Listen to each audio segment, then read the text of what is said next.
بسم اللہ الرحمن الرحیم۔ نالین مبارک۔ حضرت انس بن مالک رضی اللہ تعالیٰ عنہ فرماتے ہیں کہ نبی کریم صلی اللہ علیہ وسلم کے نالین مبارک میں دو تسمے تھے۔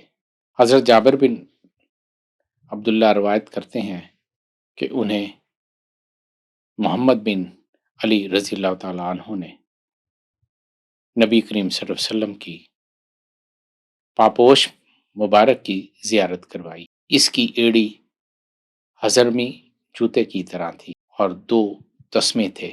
حضرت عبداللہ بن حارث کہتے ہیں کہ نبی کریم صلی اللہ علیہ وسلم کی پاپوش مبارک میں دو تسمے تھے جن کے سرے جڑے ہوئے تھے۔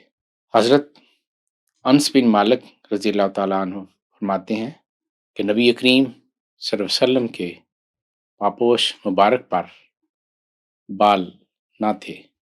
نبی کریم صلی اللہ علیہ وسلم کی پاپوش مبارک پر دو تسمے تھے اور ان پر بال نہ تھے۔ ہشام بن عروہ فرماتے ہیں کہ میں نے نبی کریم صلی اللہ علیہ وسلم کی پاپوش مبارک دیکھی۔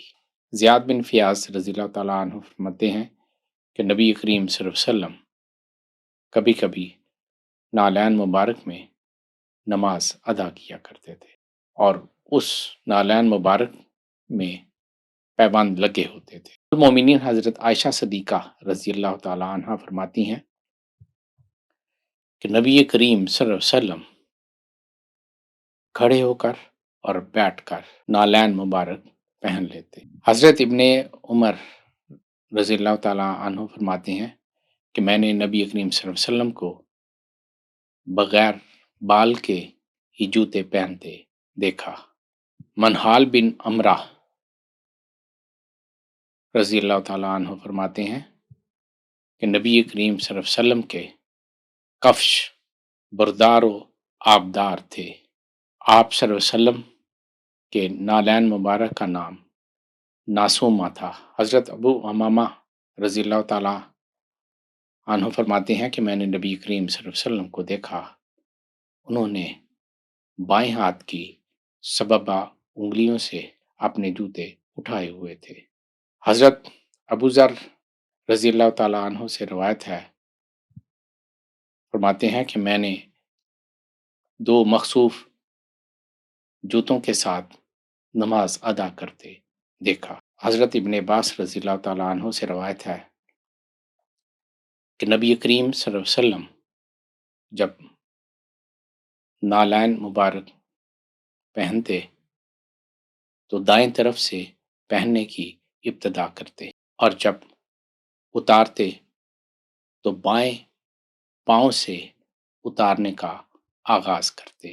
آپ صلی اللہ علیہ وسلم کے جوتوں کی لمبائی 1 شبر اور 2 انگلیاں اور ان کا عرض ٹخنوں کی طرف سے 7 انگلیاں، قدم کے باطن کی طرف سے 5 انگلیاں اور اوپر سے 6 انگلیاں تھا۔ ان کا سرا محدد ہوتا تھا، عرض 2 تسموں کے مابین عرض 2 انگلیاں ہوتا تھا۔ محدد ایسا دائرہ جو کثیر الاضلاع کی تمام راس سے گزرے۔ مخصوص جوتوں سے مراد ایسے بکرے کا چمڑا جس کا رنگ سفید اور کالا ہو۔ یہ روایات حافظ الکبیر زید الدین عراقی کے ان اشعار سے لی گئی ہیں جو آپ صلی اللہ علیہ وسلم کی توصیف میں انہوں نے کہے ہیں۔